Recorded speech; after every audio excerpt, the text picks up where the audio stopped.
Dans des églises, je ne sais pas ici, mais dans des églises en Afrique, donc on vous parle du mariage, les couples et les fiancés, on leur parle à 2 semaines avant le mariage. C'est ce qu'on a fait même. Moi, je me souviens quand on te parle 2 semaines avant le mariage, tu n'écoutes rien. Tu penses aux factures, les salles qui ne sont pas payées, les choses qui vont en tant que... Je crois que c'est bien de préparer les jeunes avant, longtemps avant le mariage, pas juste quelques semaines avant. Les chiffres sont terribles aujourd'hui. Si vous voyez les chiffres de divorce, les séparations, pas seulement les païens, même les enfants de Dieu, même les serviteurs de Dieu. Donc on voit les serviteurs de Dieu, les pasteurs qui sont séparés, qui sont divorcés. Et à force de voir ça, c'est devenu normal. Et on ne devait pas trouver ça normal. Alors, si on ne prie pas pour le mariage, ça sera détruit. On me demande toujours, montre-moi un exemple dans la Bible où quelqu'un a prié pour avoir une femme.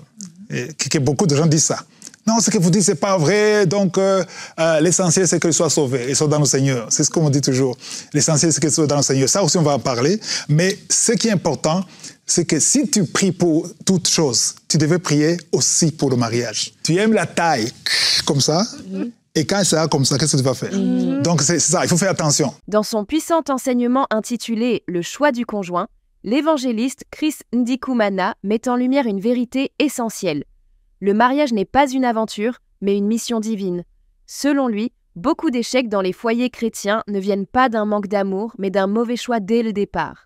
Il rappelle que Dieu ne choisit pas pour toi, mais il te guide vers la bonne personne, à condition que ton cœur soit disposé à l'écouter. Chris Ndikumana enseigne que le véritable critère du choix d'un conjoint ne se trouve ni dans la beauté, ni dans les émotions, ni dans la richesse, mais dans la compatibilité spirituelle et la vision commune que Dieu place dans 2 vies appelées à marcher ensemble. Dans cet enseignement profond, il invite chaque jeune homme et chaque jeune femme à chercher la volonté de Dieu avant tout. Car un mariage bâti sur la chair finit par s'écrouler, tandis qu'un mariage bâti sur la parole et la prière demeure solide, même au milieu des tempêtes. Il y a beaucoup de filles. Alors, qui choisir? Il ne faut pas être attiré par le physique, parce qu'il y a des qui disent non, moi je veux le physique, le reste on va prier. Il y a quelqu'un qui dit ça. Je veux qu'il y ait la taille que je veux ça. S'il n'a pas ça, non. Bon, alors, d'abord, le corps physique, c'est quelque chose qui change, qui vieillit. Donc, tu aimes la taille comme ça, et quand c'est comme ça, qu'est-ce que tu vas faire? Donc, c'est ça, il faut faire attention. Si tu construis ta vision de mariage sur la taille, c'est comme quelqu'un qui construit une maison sur le sable. Donc, le jour où la taille change, c'est fini. Et comme tu l'as dit, il ne faut pas te fier sur ce que tu vois. Parce que tu peux dire, non, elle est bien, elle est gentille, elle est spirituelle. Parce qu'il y a des filles, moi je connais des filles qui étaient spirituelles avant le mariage pour avoir des maris. Et après le mariage, et puis la spiritualité est finie. Aujourd'hui, j'aimerais qu'on prenne un moment pour réfléchir ensemble à cette parole si puissante. Le mariage est un projet divin. Pas un accident, pas un hasard, pas un choix émotionnel, mais un projet pensé, préparé et dessiné par Dieu lui-même. Et c'est là que beaucoup se trompent. Parce qu'on parle souvent du mariage comme d'un rêve à réaliser, d'un besoin à combler ou d'un statut social à atteindre. Mais peu de gens réalisent que le mariage n'est pas d'abord une histoire de sentiments. C'est une histoire de destinée. Quand Dieu a créé Adam et Ève, ce n'était pas juste pour qu'ils soient heureux ensemble. C'était pour qu'ils accomplissent ensemble un mandat divin. Ève n'a pas été choisie au hasard, elle était l'aide semblable, celle qui pouvait marcher dans le même plan, dans la même direction. Et c'est là que commence tout. Avant de chercher quelqu'un pour partager ta vie, demande-toi si cette personne pourra marcher dans ton appel. Parce qu'un mariage sans appel commun devient vite une prison spirituelle. Tu veux servir Dieu, mais l'autre veut servir le monde. Tu veux avancer dans ton appel, mais l'autre veut rester dans sa zone de confort. Tu rêves d'un ministère, mais l'autre rêve seulement de stabilité matérielle. Comment 2 personnes peuvent-elles marcher ensemble si elles ne sont pas d'accord sur la direction?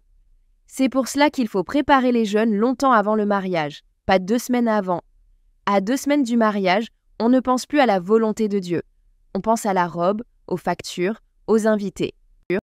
Dans des églises, je ne sais pas ici, mais dans des églises en Afrique, donc on vous parle du mariage, les couples et les fiancés, on leur parle à 2 semaines avant le mariage. C'est ce qu'on a fait même. Moi, je me souviens quand on te parle 2 semaines avant le mariage, tu n'écoutes rien.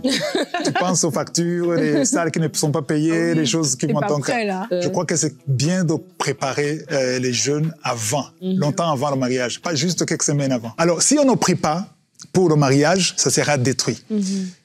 On me demande toujours, montre-moi un exemple dans la Bible où quelqu'un a prié pour avoir une femme. Et beaucoup de gens disent ça. Non, ce que vous dites, c'est pas vrai. Donc, l'essentiel, c'est qu'elle soit sauvée et soit dans le Seigneur. C'est ce qu'on dit toujours. L'essentiel, c'est qu'elle soit dans le Seigneur. Ça aussi, on va en parler. Mais ce qui est important, c'est que si tu pries pour toute chose, tu devais prier aussi pour le mariage. Parce que quand tu pries, tu demandes à ce que la volonté de Dieu soit faite, comme elle est au ciel. Donc, avant que tu sois né, avant que Evelyne soit née, Dieu connaissait la femme de Michael. Oui. Tout à fait. Avant ta naissance. Donc, quand vous priez pour que Dieu réalise exactement ce qu'il a préparé avant. Mais avant tout cela, il faut penser à l'appel. Parce que si tu choisis mal, ton mariage peut détruire ta mission. La vérité, c'est que beaucoup de mariages d'aujourd'hui sont bâtis sur les émotions. Et les émotions, c'est comme les vagues. Un jour, elles sont hautes, le lendemain, elles s'écrasent. Mais un mariage solide, lui, se construit sur la prière, sur la vision et sur l'obéissance à Dieu. J'aime ce que le pasteur a dit. Si tu pries pour ton visa, pour ton emploi, pour ta santé, pourquoi tu ne prierais pas pour ton mariage? C'est tellement vrai. Beaucoup de gens prient pour tout, sauf pour la chose qui va impacter toute leur vie. Le mariage, c'est le seul projet humain que Dieu a comparé à l'union entre Christ et l'Église. C'est donc un ministère sacré. Et si tu veux bien le vivre, il faut l'aborder comme tel. Tu ne choisis pas ton conjoint par hasard. Tu ne le choisis pas juste parce qu'il te plaît. Tu le choisis parce que Dieu te le montre. Et ce que j'aime dans le passage d'Abraham, c'est qu'il ne s'est pas appuyé sur ses yeux, mais sur la prière. Il a envoyé son serviteur, mais le serviteur n'a pas choisi selon l'apparence. Il a prié. « Seigneur, montre-moi la femme que tu as destinée à Isaac. » Et Dieu a répondu avant même qu'il ait fini sa prière. C'est ça la puissance de la prière dans le choix du conjoint.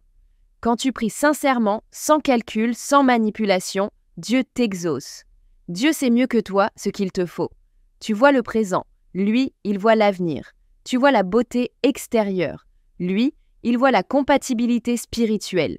Tu vois le charme. Lui, il voit le caractère. Alors, laisse-le te guider. Aujourd'hui, beaucoup choisissent selon le physique, selon le confort matériel, selon les émotions. Mais le physique change, l'argent s'en va, les émotions s'éteignent. Ce qui reste, c'est le caractère et la foi.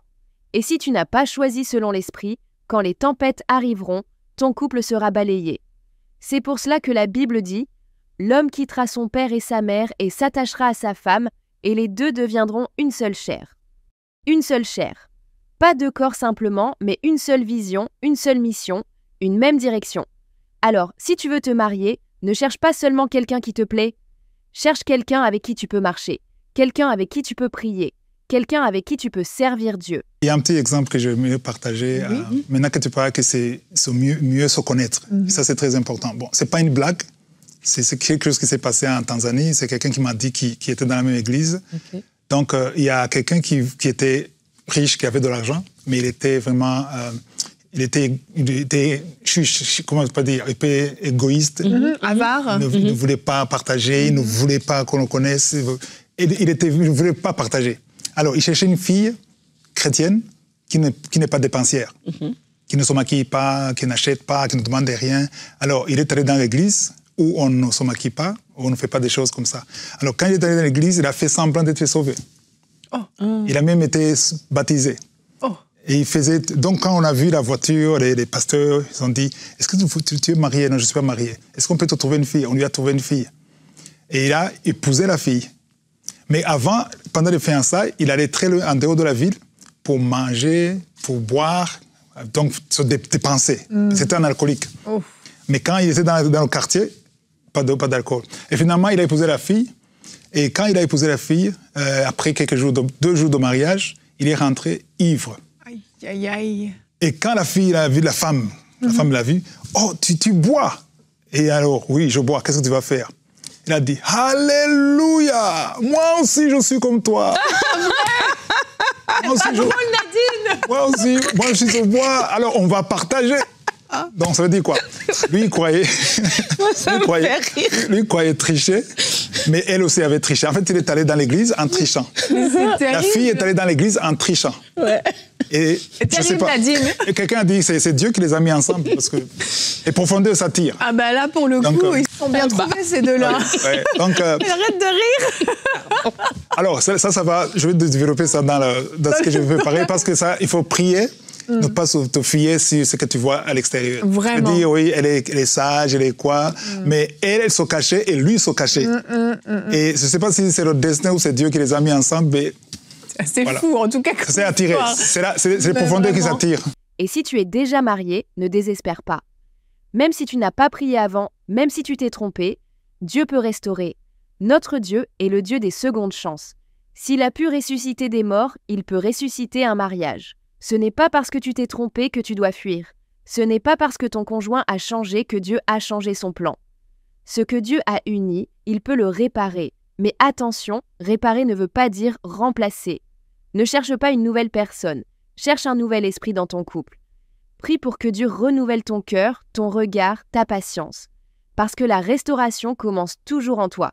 Et à vous qui êtes encore célibataires, écoutez bien ceci. Le mariage, c'est un appel. Et tout appel doit être préparé dans la prière. Tu veux une femme vertueuse? Sois un homme de prière. Tu veux un mari spirituel? Sois une femme spirituelle. Tu veux un mariage solide? Sois d'abord solide dans le Seigneur. Parce que les espèces de raies se reconnaissent entre elles. Adam a reconnu Ève parce qu'il a vu en elle ce qu'il portait en lui. Si tu n'as pas la paix, la maturité, la foi, tu ne reconnaîtras jamais la bonne personne. Tu risques de choisir selon la chair, pas selon l'esprit. Alors oui, prie. Prie comme le serviteur d'Abraham. Seigneur, fais-moi rencontrer ce que tu as préparé pour moi. Pas ce qui me plaît, pas ce qui brille, mais ce qui vient de toi. Et fais attention à la fausse spiritualité. Parce qu'il y a des gens qui paraissent saints avant le mariage, mais qui changent après. Ne te fie pas à l'apparence ni au langage spirituel, mais à l'Esprit de Dieu. Demande au Saint-Esprit de te révéler la vérité, même si elle fait mal. Il vaut mieux souffrir maintenant que détruire ta vie plus tard. Les chiffres sont terribles aujourd'hui. Si vous voyez les chiffres de divorce, les séparations, pas seulement les païens, même les enfants de Dieu, même les serviteurs de Dieu. Donc on voit les serviteurs de Dieu, les pasteurs qui sont séparés, qui sont divorcés. Et à force de voir ça, c'est devenu normal. Et on ne devait pas trouver ça normal. Normalement, c'est pas normal. Alors, ce qui ne marche pas, c'est quoi? C'est qu'il faut comprendre que le mariage est un projet. C'est ça. Donc, le mariage est un projet. Alors, si tu ne comprends pas que c'est un projet, tu ne vas pas prendre ça au sérieux. C'est ça le problème. Alors, je ne sais pas si, à propos de le projet, c'est quelqu'un qui a un projet. Quand on parle de projet, le projet, c'est quoi? Le projet, c'est-à-dire que c'est comme un architecte. Un architecte qui a donné un projet d'un bâtiment qui va se construire. Et l'ingénieur, quand il vient, il va suivre ce que l'architecte a déjà fini. Alors, quand tu ne comprends pas que c'est un projet, tu ne feras pas comme l'architecte a fait. Donc, c'est-à-dire que tu vas faire exactement comme il a prévu. Donc, si Dieu a préparé le mariage, c'est que tu dois chercher à savoir qu'est-ce que Dieu pense du mariage. Voilà. Donc, si je parle des choix de conjoint, les gens aiment qu'on laisse le choix à Dieu pour faire autre chose, mais on ne laisse pas le choix à Dieu pour faire concernant le mariage. Je ne sais pas si vous avez vu que quand on parle du mariage, ça on dit non, ça, c'est moi qui décide. Mais quand c'est autre chose, oui, je peux décider. Donc, alors, ce qui est important ici, c'est de comprendre qu'est-ce qu'il faut faire pour le mariage. Est-ce qu'il faut prier pour le mariage? Moi, j'ai entendu des gens qui disent qu'on ne prie pas pour le mariage. Il y a des gens qui nous appellent, qui disent, bon, moi, je suis déjà marié. Est-ce que vous dites c'est vrai? Je n'ai pas prié parce que je n'étais pas sauvé. Je n'ai pas prié avant de me marier. Alors, qu'est-ce que je fais? Les gens disent, qu'est-ce que je fais alors? Je connais deux couples, deux hommes qui ont quitté leur femme parce qu'ils disent ils ont épousé la mauvaise femme. Ils ont quitté leur femme alors qu'ils ont des enfants, ils étaient officiellement mariés. Ils disent, je cherche maintenant, je prie pour avoir la femme qu'il me faut. Alors maintenant, en passant, j'aimerais préciser que si tu t'es trompé, entre guillemets, si tu as épousé la femme ou le mari que tu n'as pas demandé à Dieu, parce que tu ne connais pas Dieu, même si tu connaissais Dieu, tu as fait une erreur. Mais si vous êtes officiellement marié, légalement marié, c'est ton mari, c'est ta femme, il y a alliance. Ouais. Et ils me disent, alors, et si je ne supporte pas, et si c'est compliqué, alors, ça dit qu'on doit avoir la foi que Dieu peut restaurer. Amen. Les choses qui sont abîmées, qui sont détruites, Dieu peut restaurer. Donc, ceux qui vous disent, abandonnez cette femme, elle n'est pas de Dieu, ça ne vient pas de Dieu. Oui. C'est ta femme, que tu aies fait une erreur ou pas. Et quand tu pries, Dieu écartera la mauvaise et amènera la bonne. Donc, la prière veut dire que tu fais confiance à Dieu, tu ne veux pas juger, parce que tu peux juger. Aujourd'hui, le mariage est devenu matérialiste. Oui. Tu cherches quelqu'un qui a un bon boulot. Il y a une fille qui m'a dit, je veux quelqu'un qui a un contrat sûr, qui est capable de payer le loyer. Et si après le mariage, il paye le boulot, tu divorces. Donc, tu veux le boulot, il a le boulot. Et après le mariage, il n'a pas de boulot. Tu vois? Donc moi, je me suis marié, je n'avais pas. C'est les choses qu'on voit. Donc, je n'avais pas de voiture, je n'avais pas de maison, je n'avais pas de lit, mais je me suis marié. Parce que, une femme de foi. Voilà. Parce que dans la prière, Dieu révèle ce qui est caché. Ouais. Voilà. Amen. Donc, un peu de mots, j'insiste sur ça. Ne vous fiez pas à l'apparence, priez pour connaître la volonté de Dieu. Comme tu pries pour les autres projets, prie aussi pour le projet de mariage. Je n'ai jamais vu quelqu'un qui a prié sincèrement, sans matérialisme, sans manipulation, sans spéculation, qui a été déçu. Dieu ne déçoit jamais. Amen. Et pour finir, rappelle-toi, le mariage, ce n'est pas une compétition. Ce n'est pas une course contre le temps. Ce n'est pas parce que tes amis se marient que ton heure est passée. Dieu n'est jamais en retard. Ce qu'il prépare, il le prépare parfaitement. Et quand ce sera le moment, tu comprendras pourquoi tu as dû attendre. Alors, ne te précipite pas. Ne cherche pas seulement un mariage, cherche le bon mariage. Celui qui t'aidera à grandir spirituellement, à servir Dieu, à accomplir ta mission. Parce que le mariage n'est pas juste une saison de bonheur, c'est une alliance de destinée. Dieu a dit « Je connais les projets que j'ai formés pour vous, projets de paix et non de malheur, afin de vous donner un avenir et de l'espérance. » Cela inclut ton mariage, alors confie-lui ce projet, fais-lui confiance, et souviens-toi, ce que Dieu prépare en secret vaut toujours mieux que ce que le monde t'offre en surface. Que Dieu te donne la sagesse de reconnaître ta Ève ou ton Adam, qu'il t'aide à bâtir un mariage fondé sur la prière, sur la fidélité, sur l'amour véritable, et qu'au travers de ton union, le monde voit la gloire de Dieu.